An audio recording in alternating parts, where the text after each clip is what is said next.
What is up, everybody? It is Tuesday, new night, new feature.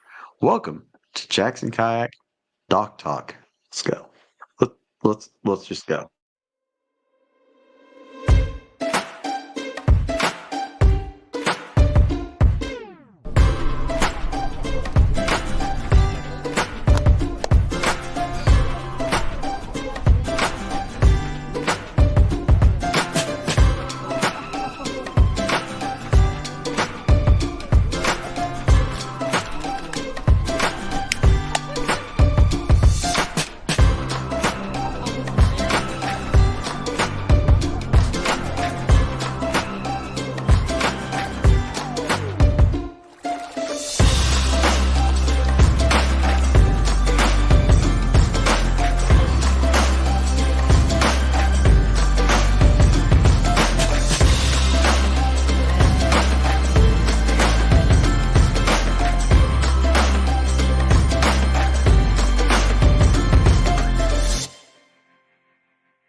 What is up, everybody? How you been? Good to see you. Welcome back. Welcome back to Jackson Kayak and Dock Talk, the place where we talk fishing, meet new people, talk about fishing. They like fishing. We become best friends. We go fishing. It's just kind of how it works over here on Dock Talk. Tonight we got a little bit something different. Kind of tell you guys what's going on here at the Dock Talk. We're changing up the format a little bit after being away for a hot minute. We're gonna do something different. So you guys are used to the panel, but we're going to do one-on-one conversation with a team member every month. Then we're going to go back at the end of the month and do the panel show like we've been doing in the previous episodes. But yeah, something new, something fresh for you guys at home. Let you guys get to know these cats over here at Jackson Kayak Fishing just a little bit more. See the folks behind the line. I like that. See the folks behind the line. What do you think? There you go. That's good. Sounds That's good good. to That's me. mine. Trademarked just now. Um, so yeah, tonight's guest, the first of what we hope to be many one-on-one conversations, Mr. Jesse, Mr. Fish on Kayak Anglers. What is going on, dude? Oh man, not much. Just actually still kind of recuperating from the craziness that was ICAST a few weeks back. I know I That's ended for up sure. getting to finally meet you in person. That was awesome. So Yeah, had to hang out for a little while there and show me the ropes on the fancy camera and all that good stuff. And that yeah. We was that broke was out that was fun stuff. the fancy camera, the gimbal, and didn't accomplish as much as what we set out to, but we had a good time regardless. Got to chat, got to hang out for a little bit, and that's what it's all about at ICAST is kind of getting to see everybody and really hang out. It is a dealer show. For all of you that have never been, it's about companies getting to sign new dealers, new products that might be coming out that are innovative, and yeah, it's cool to be there working, see friends, see people that you consider family, and go out and Yeah, enjoy the after parties. yeah, absolutely. Yeah, there were a Absolutely. few. I'm sure there were a few of those. I didn't go to any, of course. No, I went to one. You sure? Went to one. But anywho, so tonight, dude, this is like all about you, man. We're going to tell your story a little bit. And I'm curious, just like anybody else at home, like who is this guy? See him on the Facebooks and the Instagrammers. Um, but dude, like, let's jump into this thing. So, kind of like we used to do like we do with the Orion podcast. I'm going to ask you, like, how did fishing in the outdoors, like, come to find you? Like, how did you get started? Was it a family member? Find it on oh, your own? I mean, oh, what happened there, dude? oh! It was. I was born into it for sure. My old man.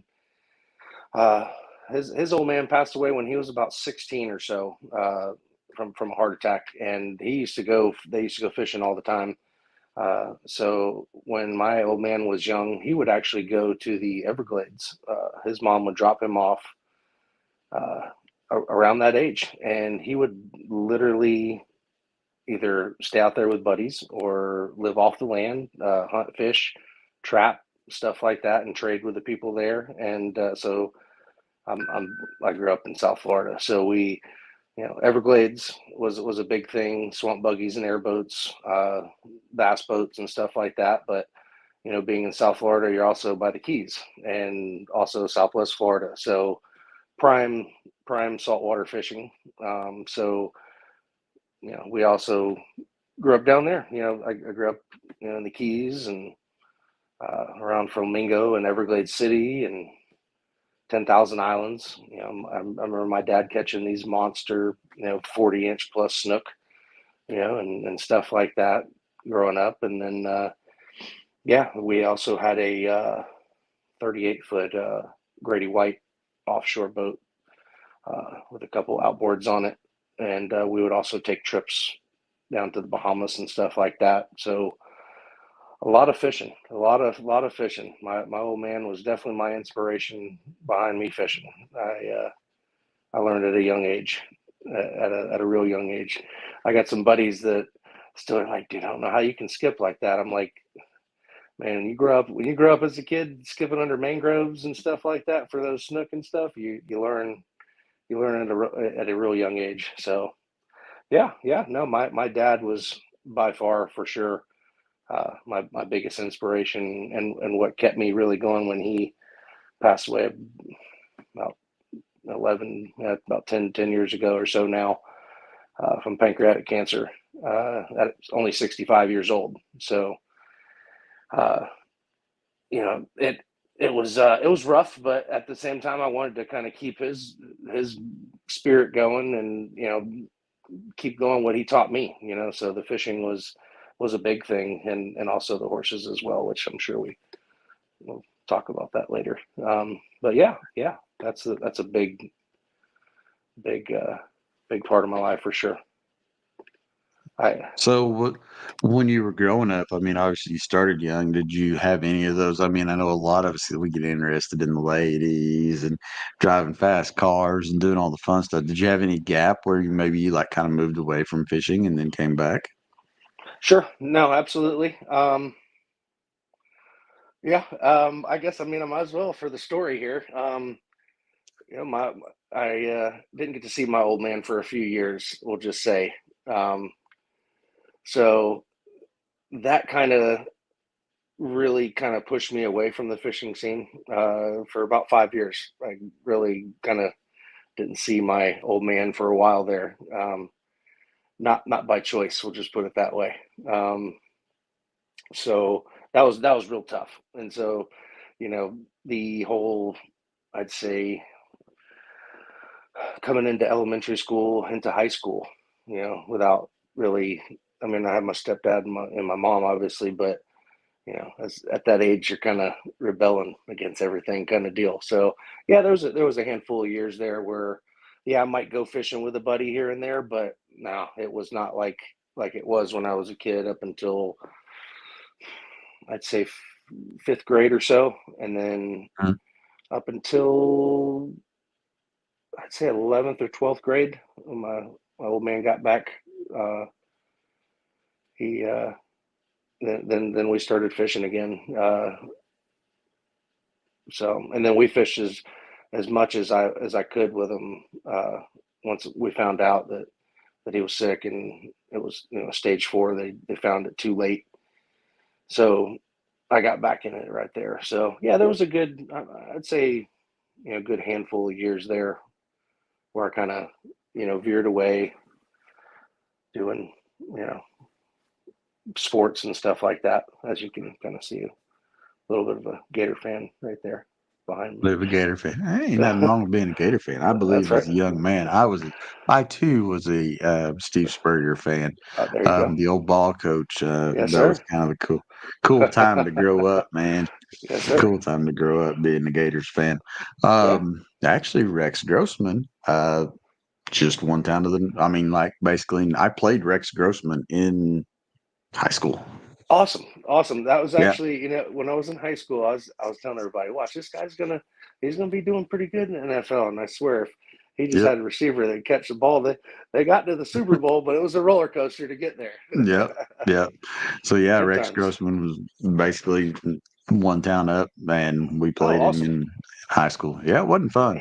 He had wasn't a fun on now. the it wasn't fun on the receiving end of the beating that we received at that time. Um, but no, I mean that's a great story. So you're primarily a salty dog. You don't get after the old. You're not a proper bassin man like myself. No, sir. you swing the salty rods around a little bit. Yes, sir. I mean, yeah, I live in Florida, and so it's easy to go right over here to, oh, look at that. There goes my iPad doing that. Uh, I forgot about that. Yeah, no, I mean, I can go over towards Palatka and and fish for these big giants. These big giant greenfish you guys love to fish for. And I'm not saying I don't love to bass fish. By all means, when I get the chance, like when I went up to Tennessee and North Carolina, when the opportunity presented itself, I was out there, trying my best. Caught a few, but God, I'm 12 minutes from Yeah. a back creek marsh and intercoastal, so it's so hard to not get on them big redfish and snook and even the flounder and the trout. But Mhm. it's a nice place to be because I'm right here Yeah. in Palm Coast, so Right. they have the Bassmaster, one of the rounds right there in St. John's Yep. County right there, and that's a 20-25 minute drive to the west of me. So it's really not that far to be on the St. John's River, which is just giants over there. Well, let's be honest. It's Florida. There's freaking water everywhere. Sure, yeah. I tend to There's I tend literally to stay water towards everywhere. the salt. I mean, those big lizards you don't like. They tend to not be in the salt as much. Even though it's funny because I I do was not like those I was lizards. in them back creeks and seen one the other day. I was like, oh, looky there, about a little 4 footer. He wasn't nothing. He was a pet. He Yeah, was a little pet to keep little Florida pet. folk. That's One of it. Chris, one of Chris Funk's escaped pets. Um, Yeah. but no, that's awesome, dude. I mean, have you ever thought about? I mean, you mentioned the Keys when we started up, and that's kind of and there's a romantic side to the Keys altogether. Have you ever thought about dragging the old blue sky down? Oh, I've already talked to a couple buddies about planning on a trip. Actually had a buddy that just moved down there about a month ago. He already lived in South Florida, but he just got the opportunity to move down there. So now it's kind of a not if, it's just when now. Um, Hmm. because I definitely want to get the blue sky down there with the torpedo and either get on some bonefish in the flats or go to the 7 Mile Bridge and get a tarpon on that thing. That would just be Dude, that would the be greatest that'd be ever. amazing. Oh, That to would be have one of amazing. those just stand up, you know, right there and just jump a couple times, even if I don't even catch them, just to, because they're hard to catch. I mean, they are Mm. hard to catch. They jump and acrobat and turn left and right, and they'll, like a snook, they'll hit you with that gill plate or any of those side plates, and they're sharp and they'll get you. Um, Have so both power poles in locked in on that one, bud. yes, sir. Well, see, that's the thing too. You got to be You got to be careful of that because they'll come up under your boat before you know it. They've wrapped about 3 times under that power pole, and you're like, Hmm. oh no. So yeah, like I mean, I got in my back creeks the other day and got on my best personal snook the other day, and before I know it, I'm pulling up the drive, pulling up the power pole because I mean he's running under me a couple times. I'm doing one of these things and not used to it because I'm used to fishing out of that blue sky. So I took the gnar out. So I'm over Hmm. here like, oh yeah, you got to do this. You got to go around and back and over and all that stuff. I'm used to, if I needed to, standing up and getting my rod around everything. So it was a fun experience for sure. Yeah, just a slight adjustment. I can imagine it is probably quite a bit of an adjustment going from a It BSB to an R. it Even though is. they're both great platforms, it's like the seats up here and everything just they move different. Yes. Yep.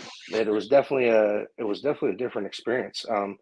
Both comfortable, but it was just, you're almost not straight facing on the Nar, but it's definitely, Mhm. I'm way down, like on the blue sky. Oh There's, yeah. I'm pedaling, and it's like, okay, this is almost like you're on a bike, whereas Mhm.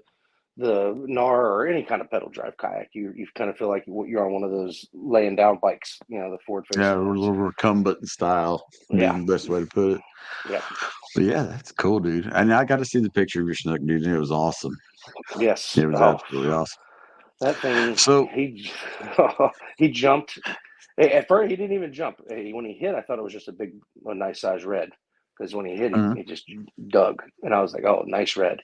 And then he jumped, and I went, "Oh, that's not a red. That is a sideliner right there, and that's a good one. That's awesome. That is personal best." And I might have yelled. My buddy was, I'd say, a good half mile around the bend from me, Mhm. and he said he heard me pretty clearly. He was like, "It had to have been a big one as loud as you yelled." I was like, "Oh, it was."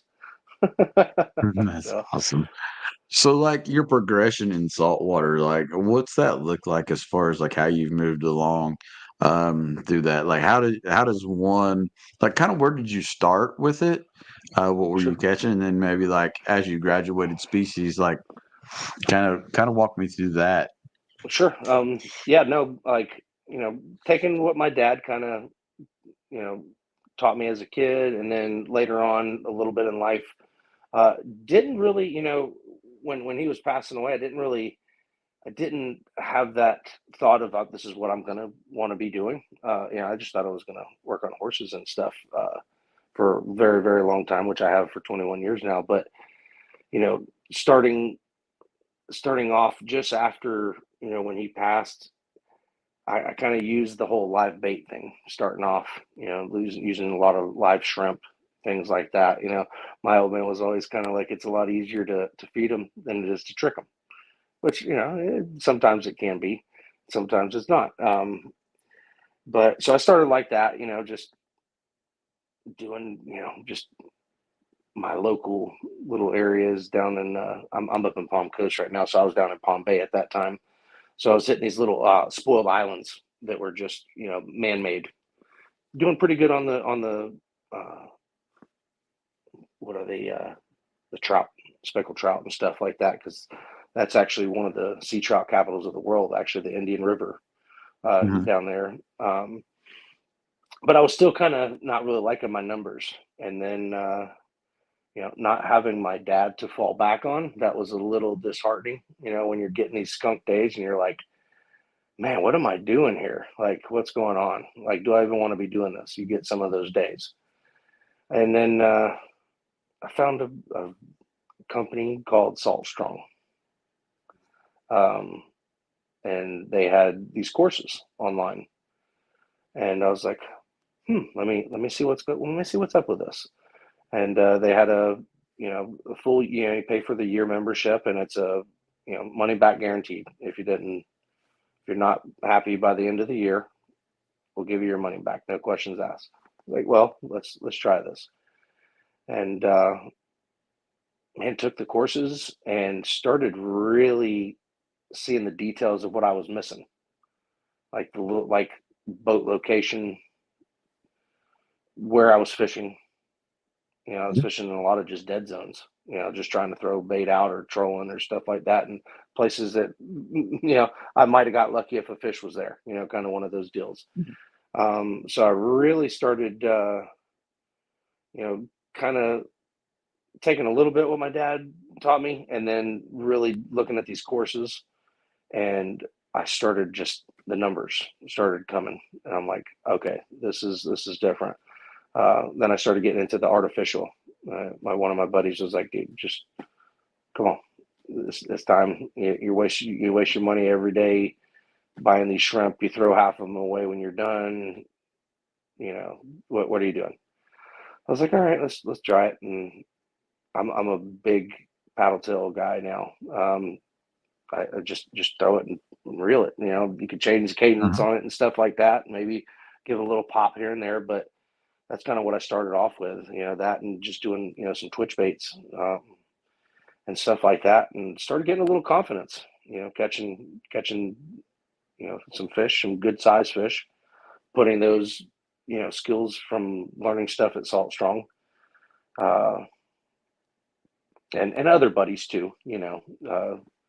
Especially now, even now through the years recently, being on the team and learning from teammates and people like that, just different techniques or what they're doing certain times of the year, and things like that. And then the kayak fishing community, yeah, it can get a little weird sometimes, but I find it's got a good camaraderie. So I find a lot of people talk to each other.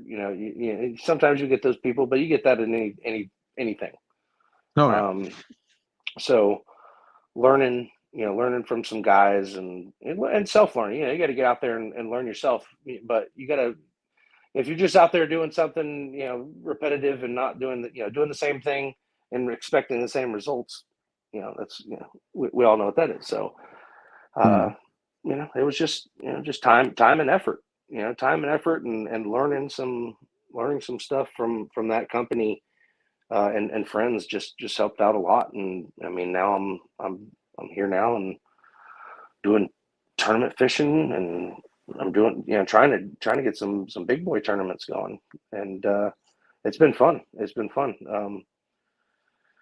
Being able to be on a show, and you sit there as a kid. We all sit there as a kid with our dads, and we're watching the Saturday morning fishing shows, and we go, we look up and go, Dad, man, that would be cool to do one day, or wouldn't that be Right. cool if that was me and you, or something like that. And then all of a sudden, you are sitting there, and you have cameras and a mic, and you're doing interviews, and you're filming for a TV show. Like that's been a year ago, and I'm still like, pinching myself, like, is this really going on right now? So it's been pretty wild. Yeah, that's great, man. And to keep on growing and to hear that, you kind of took that route into studying. I know for me that was a very similar route that I had. Um, kind of went to a lake one day, man, and very much the same. Got bummed, dude. Just like got mad and like this not catching thing ain't ever gonna happen again, which that too was a lie. Um, but just went to work, man. Just grabbed everything that I could find, every magazine, every book, and you're just reading and watching DVDs and VHSs and just trying to build this plethora of knowledge. And I think that's one of the fun things about our sport, whether you're a bass guy, you're a saltwater guy, or I mean, dude, there's always something to learn, and it's amazing, and it's ever evolving. Like we're finding out stuff through live sonar that we never knew about fish before, and that's amazing to me. Like that we're so able to keep learning today and just open up a whole new box of things. It's crazy. It's Sure. crazy to have that. Yeah, like I mean, you see that guitar to my shoulder right there. My old man made that in his 50s. Mhm. He didn't know how to make guitars ever in his life or do woodwork or anything like that. It's what you want to do with life. If you decide to do something, Mhm. if you put in the work, you can get it done. You know, Oh, that's absolutely. Absolutely. And dude, it's neat because I feel like you as an adult, whether, it's this like hobby if fishing or whatever we want to call it, or, you know, playing bowling. I mean, as adults, I feel like we've learned a lot more than we did. It's like our passions align and we get excited about something more than we ever did when we was in school, and it just opens up so many more doors and opportunities and more bad habits and hobbies that we never even dreamed that we would, be partaking in. I am liking that I'm starting to see some of these high schools and obviously the colleges doing these fishing teams. Mhm. Man, if I'd have had something like that in high school, I mean, as much as I love football, that would have been that'd have probably been my thing for sure. So it's cool. See a lot of these high schools and now the colleges and stuff. Having these college fishing tournaments and stuff like that. So gets these Yeah. kids, keeps them doing these crazy stuff, that's going on in the world. So Very much so. Now, we talk about your dad a lot. As you're moving through life, was there ever a buddy that, or a go-to buddy that, as your fishing career is kind of growing and different things that you lean on, your go-to guy that you, anytime you're ready to go fishing, is one phone call away and he's right there? I've got a couple of them. I can't just I would really do a disservice if I didn't say I Hear didn't that. have about 3, 4 of them. Really, my little brother, my buddy Josh, that I actually started kayak fishing with, and then my buddies from Skinny Water Lures, Chris and Bobby. Those guys right there, that core. If I'm like, hey guys, I'm going out, this week sometime, and y'all want to go, most of the time, one of those guys can get out there. So, um, Josh helps me sometimes with some videos and stuff like that. Just to you know show me how to do things and put things together better than I can sometimes, and takes great photos. There's been some photos that are either up on the website or stuff like that. Um, that's another one right there. If I if I need anything, Mr. Mario, that's a gentleman right there for sure. That's a nice guy right there.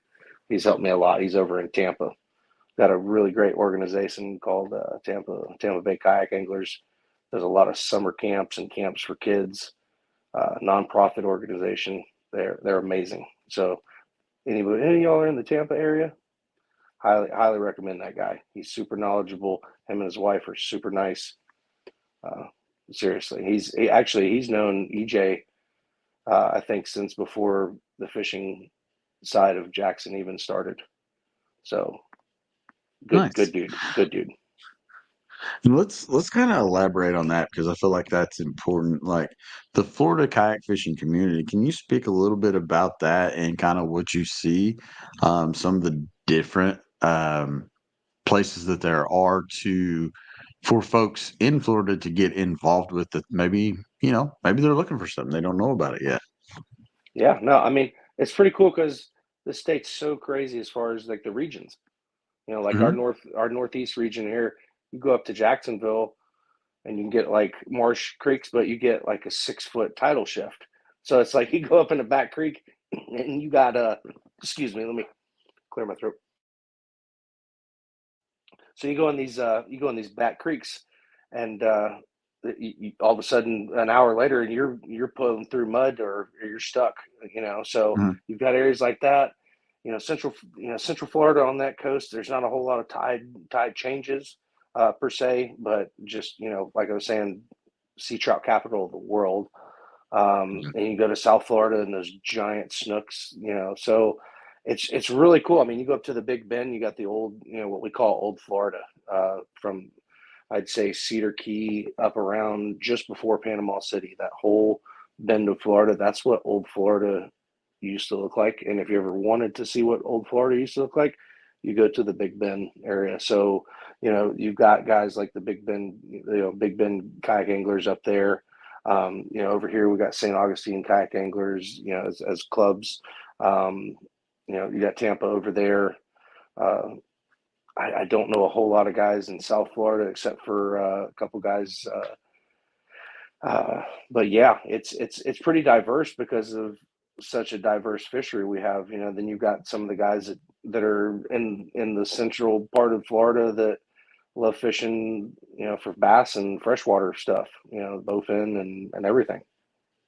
So uh, it's pretty cool though.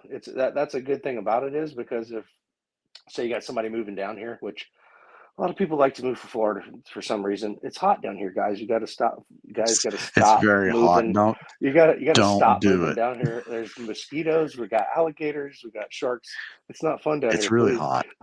It's really I'm hot. just kidding. All you I'm need, kidding. all you need. I noticed that one of the funny things, like, so I hung out in Tampa a lot, working and doing some different things that I had down there for my day to day. And we built this big house down there. But I was impressed, like how many people from Tampa are from New York. But in Orlando, I was like blown away by how many people are from New Jersey. Yeah, yeah, yeah. It was like, It's crazy. okay, And if yeah, you want to know where everybody from Florida originally, they're probably in the Big Bend now. Like hmm everybody that's like from South Florida, they're up in the Big Bend now, or like North Jacksonville area, like up towards the hmm border of Georgia and Florida. There, it's kind of funny. Everybody just shifts around. So that is wild. yeah, yeah, no, but it's a cool community. From what I've seen, not a whole lot of drama. I mean, obviously, like I said, you're gonna have your drama, but for the most part, somebody's like, "Hey, I'm moving down here from another state. I want to start doing this." More than likely, you can put them on, somebody in that general area that's going to, have the local knowledge of whatever they're going to need. So, and usually most of the time, everybody's pretty helpful. You know, And I mean, Florida is, gosh, man, it is probably, I think it's safe to say it's probably the most diverse area for fishing in the States. sure, yeah. I mean, the Florida Keys is like sports fishing capital of the world. I mean, the hmm amount of species you can catch, and just the Keys alone, from bonefish to tarpon to snook. Go offshore a little bit and get some sailfish. I mean, tuna, yeah, everything. It's pretty crazy on what you can do. And like I said, you push up in the creeks in the Everglades, and you're catching these back creek snook that are 40 inches plus, and then keep rolling up into go up into Lake Okeechobee, and I mean you're catching 25-inch bass. I mean just giant 15-pound plus fish that are freshwater, and I'm like, wow. I mean the numbers they put up on that lake this year That's during the bass incredible. round, I mean, it That's was just incredible. it was jaw dropping. hmm My old man actually in the '70s, late '70s, just before I was born, beat Scott Martin's dad, Roland Martin, on that lake in a tournament one That's year. awesome. Yep. Well, not only the bass, but I mean, there's a lot of other really super diverse freshwater fish that are only there, like the peacocks Yeah. and different Yes. things like that. And they I got mean, introduced down there, to South yeah. Florida, and now they just thrive, and they can get beat. They're giants. They almost get a little hmm evasive, not quite too bad as some of those fish up north that are like taking over rivers and stuff. But it's pretty cool to see those. Those are, God, talking about a beautiful freshwater fish. That peacock Absolutely. bass is absolutely just gorgeous picture. It's like a cartoon almost when you pull it out of the water. It doesn't look real. You know, Yeah. If you could get Chris Funk to come get some of his pets, I would be interested. I'm really hoping, fingers crossed, to do a little trip with him in the fall or wintertime to Okefenokee Swamp, which would be cool I because get into it'd kind of be like going back home to the Everglades, but minus the python problem that they're having down there. Like it. Yeah. I'll mess with the alligator all day. Them snakes, ooh, I'll run my mama over to get out of the way. So, yeah, So between the snakes and the gators, I don't think I'm gonna stay out of the Everglades. I might do yeah, one of them caged in boat rides, but that'd be about it. there you go, there you go. But yeah, the Okefenokee, it's well, the home of the bowfin bonanza, as they like Yeah, to call it. there's actually a really cool place right down the road from me. I'd say about as far as I am from Bing's over here, the saltwater. There's a place south of me that you can put in. It's called the Tomoka River, and Mhm, they naturally dredged these little lanes that go north and south of the main river. So it's these little mouths that kind of go off, and it's all freshwater fed. Well, you go there in the morning time, and you put in at a certain area, and you start heading north, and almost every one of those little cuts mhm. will have like a bowfin sitting right there on that point. And the further north you go up that river, you start catching snook. So it's kind of Mm. like a freshwater to saltwater thing all in one day, all in the same river, all within not even 5 miles, like just a couple miles. And so that's a really cool thing to do.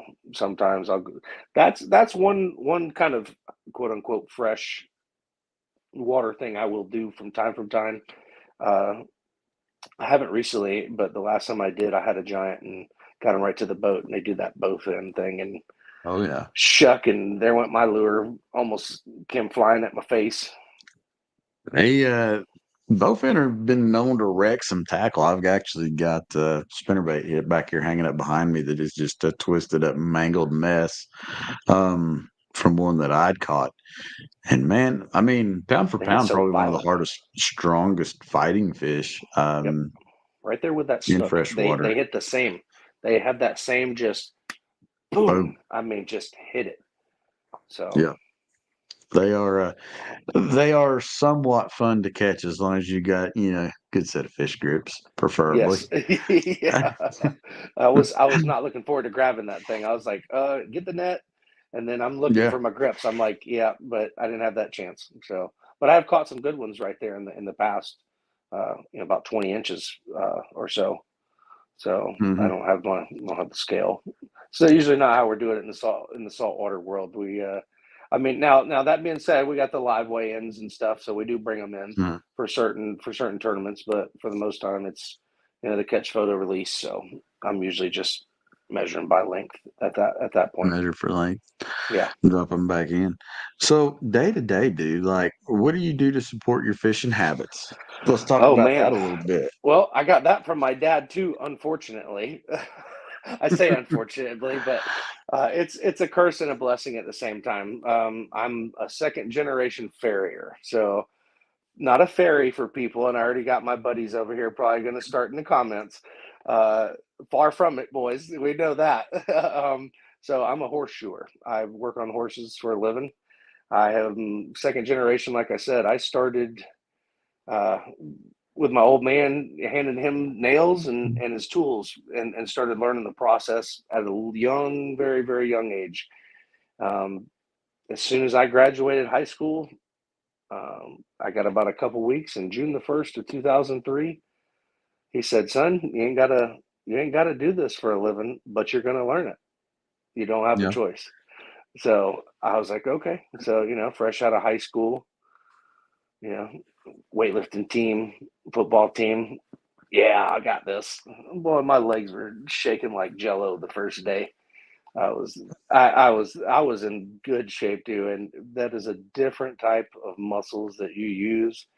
And I tell you what, my old man still up until when he got sick, all the way all those years that I worked with him, he could still outwork me.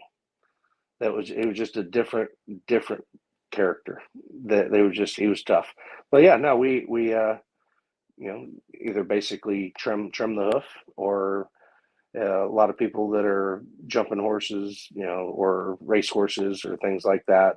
They like shoes on them or trail ride. So we'll put shoes on. My little brother has done it. He started doing it actually longer than I have, but just recently retired from doing it just because he started at like 15 or 16 because he was living with my dad.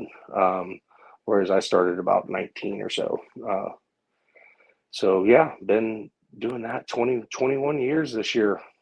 Um, Wow. I'm getting to where don't know if I want to be doing it another 21 years. That's why you know, I'm hoping, down the road that somehow I can get into this community as a career.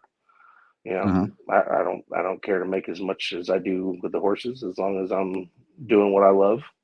And I still love the horses. You gotta for doing it that long, you can't do it for the money because the money's there. It's good money, but it's hard. Hmm. It's a dangerous job. I mean, I'm Oh yeah. literally messing with a 1,200 pound 9 to 100 to a 1,200 pound animal that could possibly kill me.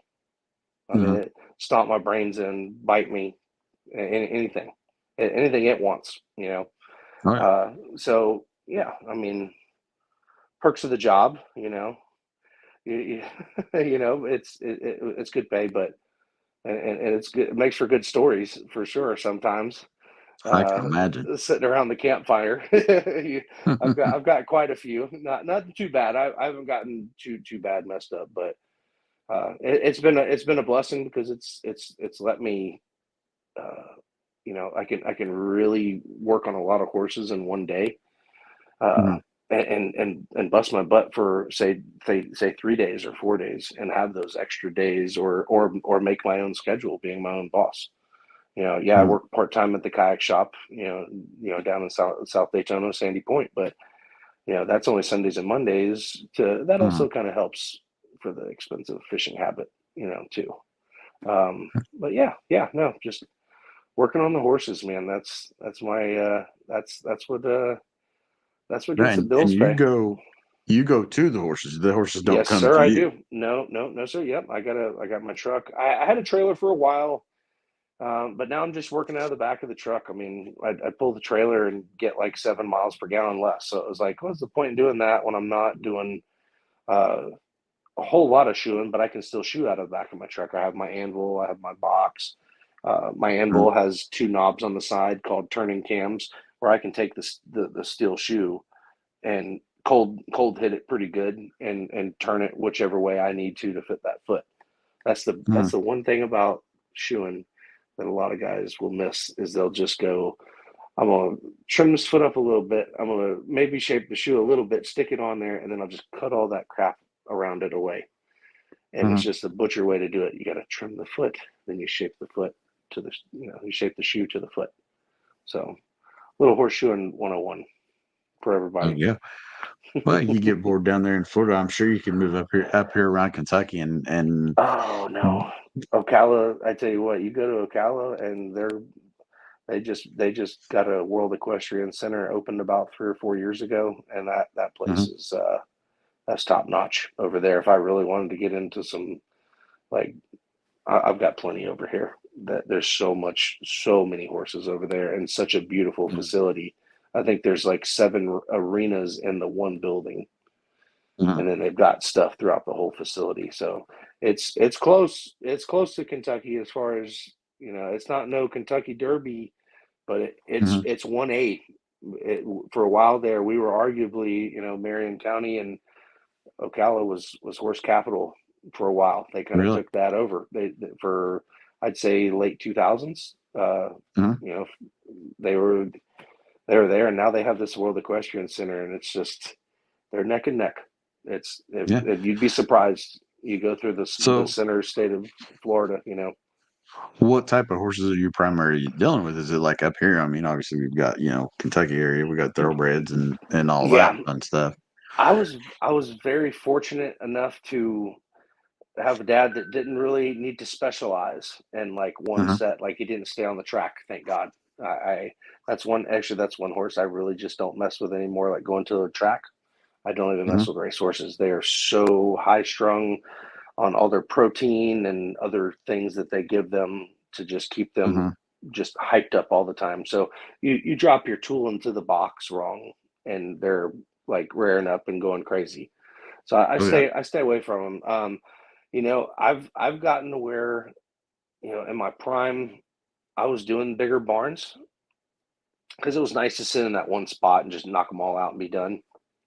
But, well, I found over the years they don't appreciate you. The bigger barns, like, I did another one, and I don't name names or anything like that, but uh, the 30 plus horses they had, and it was for doing tours and stuff like that.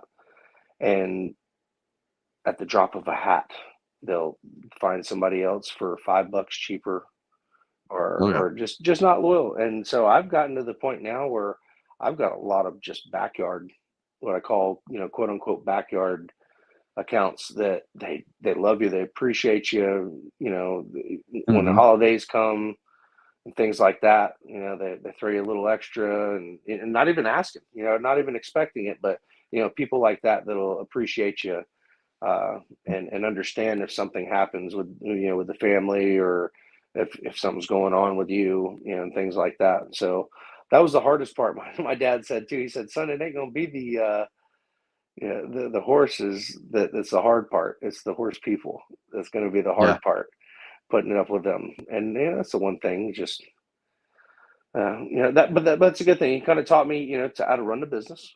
Hmm. Things like that, how to be self-employed and stuff like that.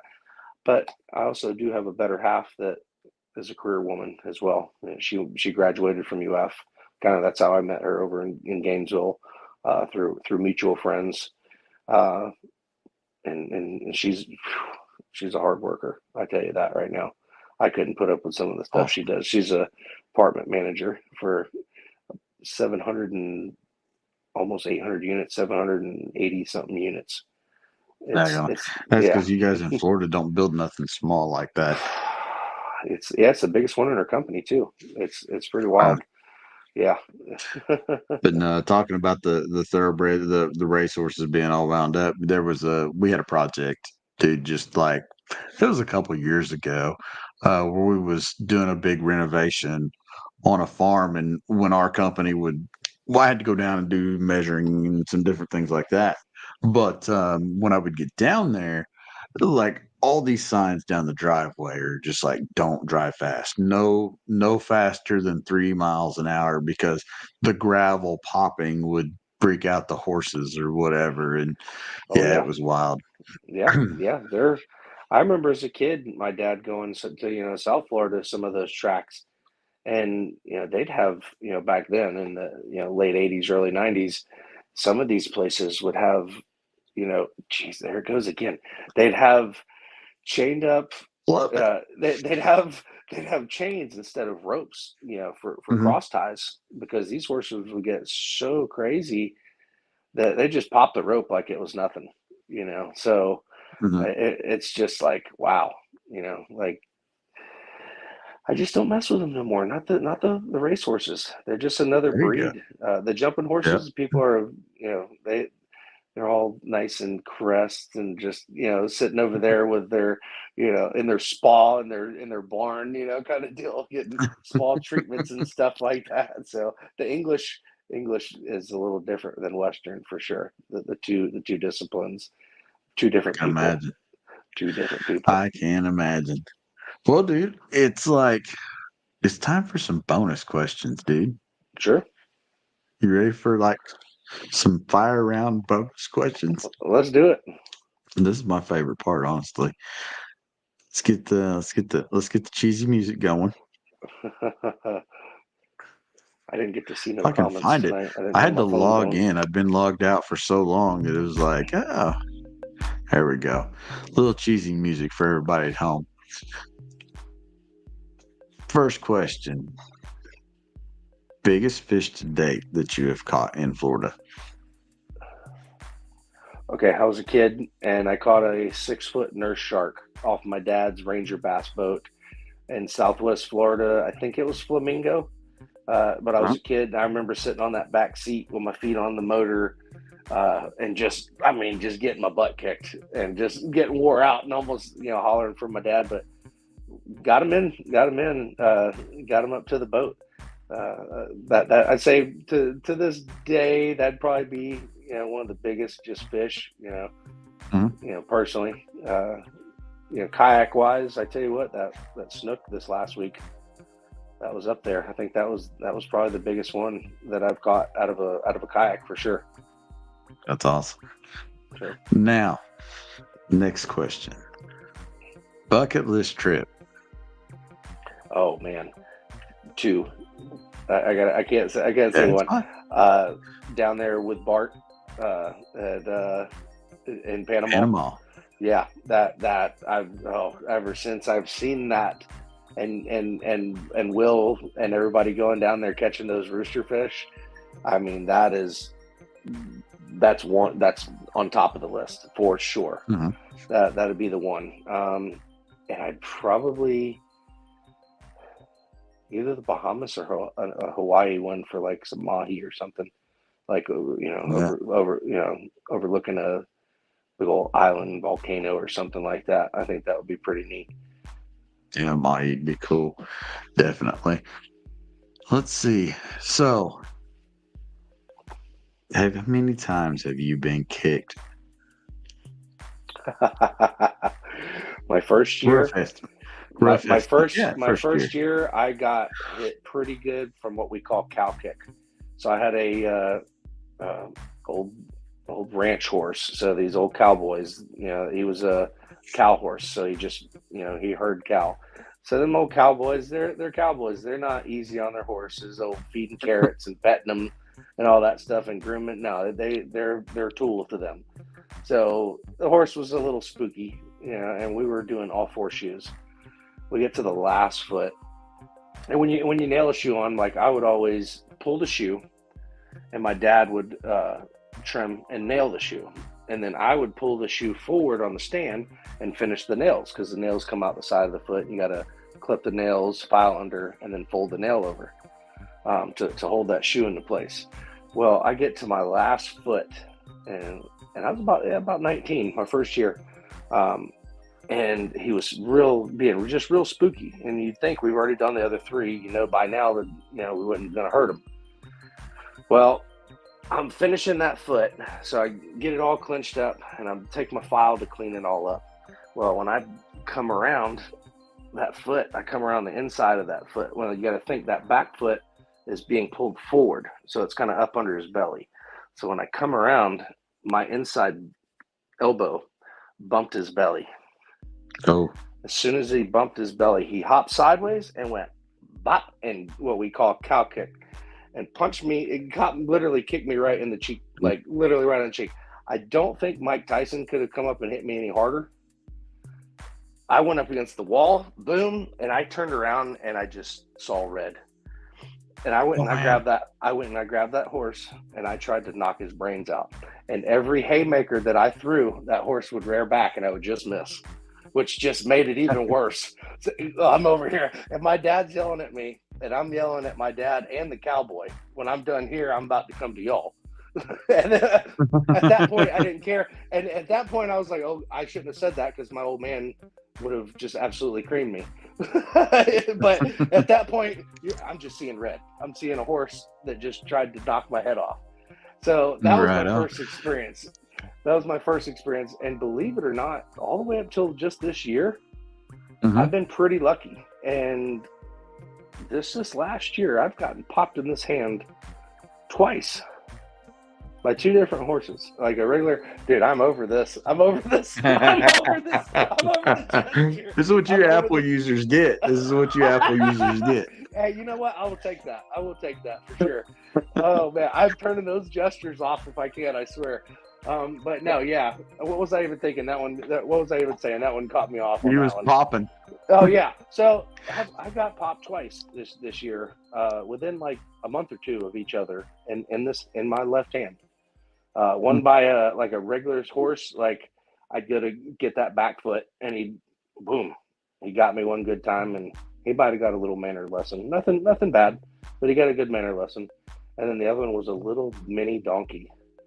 He was. Oh man, they're the worst. First of all, they've got Napoleon syndrome like it's nothing. So this dude was trying to kick me from day right off the bat. He's hopping, trying to strike. So we tied him about 2 inches from the ground and about face up to the pole.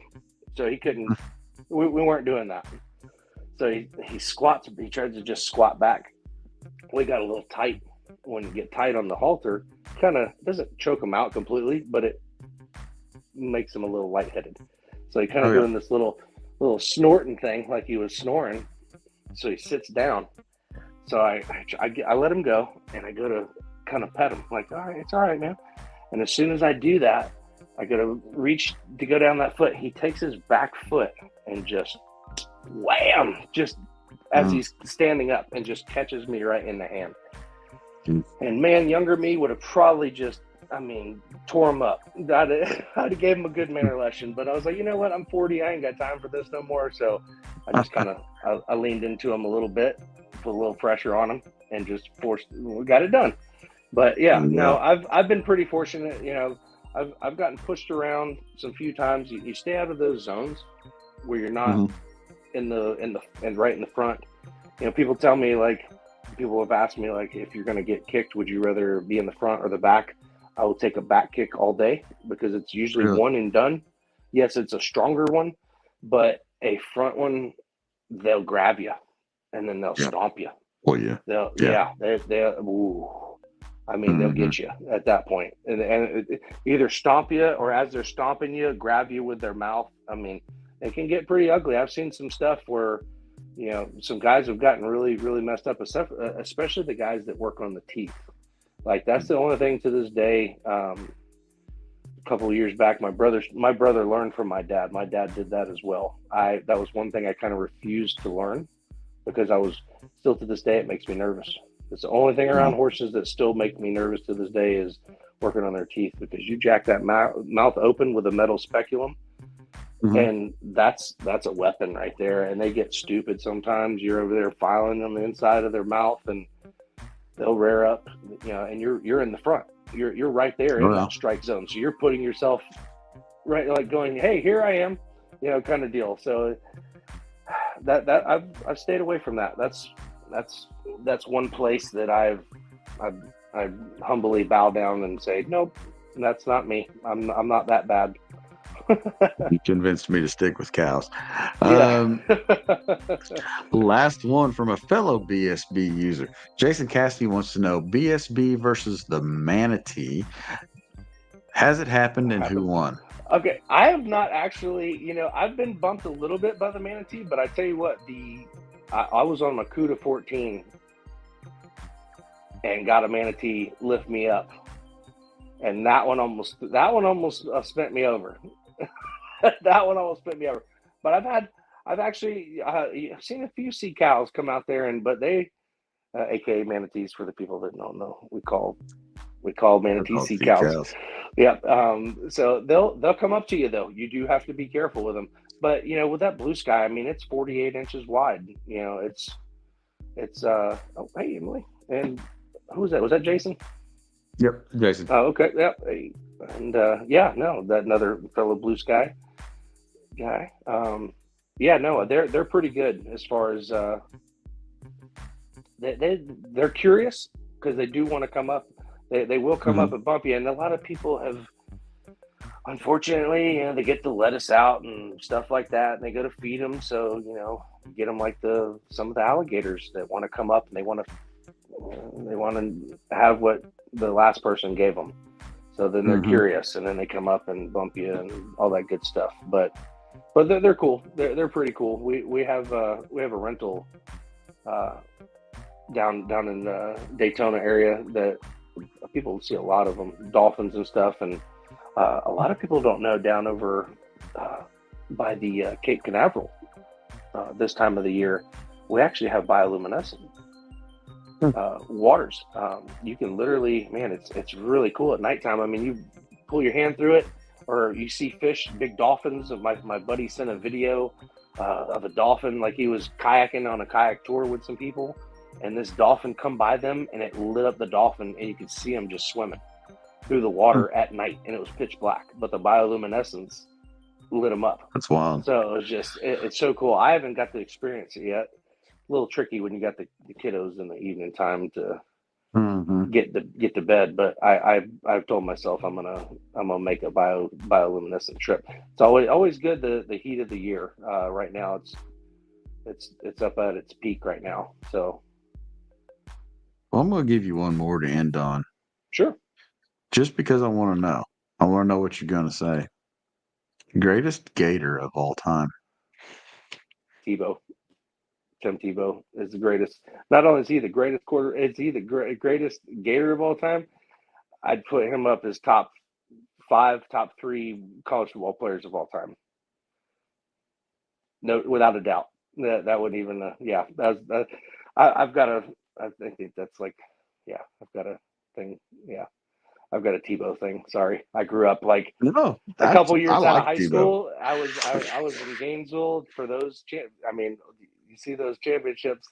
I was in Gainesville for those, and boy, was that a good time to be in Gainesville. Those Tebow years. Oh man, I mean, I used to drive my Georgia buddies crazy. Yeah. Oh, yeah. I'm surprised. Yeah. I'm still a to this day surprised, but I'm not surprised at the same time. What would you thinking? What did you think I was gonna? See, I would almost go with Warfel. Oh, Danny boy. Oh man, that's a close second. That's a close That's a second. And and that's a Emmett, close. I Then you would got say Emmett Emmett. too. And then Javon Curse, the freak. Yeah. I mean, Alex Brown. Oh boy, and then we won't talk about Aaron Hernandez or anybody like No, no. That was an excellent the Tebow era documentary that they did on Netflix was Yeah, great. they left I a lot out. absolutely love that. As a Gator fan, I feel like they did leave a lot out. They could have, Oh yeah. and not even the crazy side of it, but there was some people that could have gotten mentioned and stuff. But it was a great Hmm. documentary for sure. But Yeah. definitely would have been a lot more, I think, interesting, a little bit more Yeah. in depth if they would have kind of told just a couple more stories that could have been said, or maybe just was kind of like, I don't think we're going to put that in there. So yeah, I would like to hear more on the Johnny Manziel one too. sure, no, absolutely. That one Well, that I was a guarantee character. you had more. Opposite Tebow. Yeah, complete opposite of As a Tebow, but I person. guarantee you that Great story's got quarterback. more. Yeah, Yeah. yeah, yeah. Well, Jesse, we've made it to an hour, so tell the people at home where to find you on the social medias and thank anybody that you need to thank that's helped you get to the point where you're at now, my friend. Awesome. All right. Well, you guys can find me on Facebook at Jesse Laspeyre. We'll spell it out, Laspeyre, and on Instagram at Fish on Kayak Anglers with an S. Yeah, no, I want to thank first and foremost Jackson Kayak, you guys, Chad, for what you've done helping me, the little pointers you've given me, everybody at Jackson Kayak for giving me this opportunity, giving me this platform to sit here and talk to you guys this evening. And I definitely want to thank the guys at Skinny Water Lure. Those guys are awesome. It's a newer company that started around 2020. They're first responders, veterans. So check them guys out. Skinny Water Lures. They make great inshore baits. And even those paddle tails, guys, you can, and the creature baits, you can use them in the freshwater. They work great. Chris does most of the plastics. Bobby paints a lot of the hard baits and stuff from scratch. Like these things are clear, and then all of a sudden you've got this amazing whether it's a top water suspended twitch bait, um, and we're just now getting into a wake bait that's been doing good. But yeah, between Jackson Kayak and that blue sky that I'm rocking and them in Sandy Point Progressive Sports, we just started. We got Jackson Kayaks back in the store. We're the only Jackson Kayak dealership in Northeast Florida, guys. Hoping to get some people in there and check them out. We've got a test pool and right on site, and we also have literally right down the road a rental concession with a launch right there. Nice parking, beautiful little beach launch. So come check us out for sure. It's very nice. Well, folks at home, we appreciate you watching, listening, however you viewed our podcast tonight. But we'll be back here in a couple of weeks. We'll have a brand new panel for the panel edition of Jackson Kayak Doc Talk. And by golly, we look forward to seeing you guys there. So until then, good night and safe paddling. Good night, everybody. Safe paddling.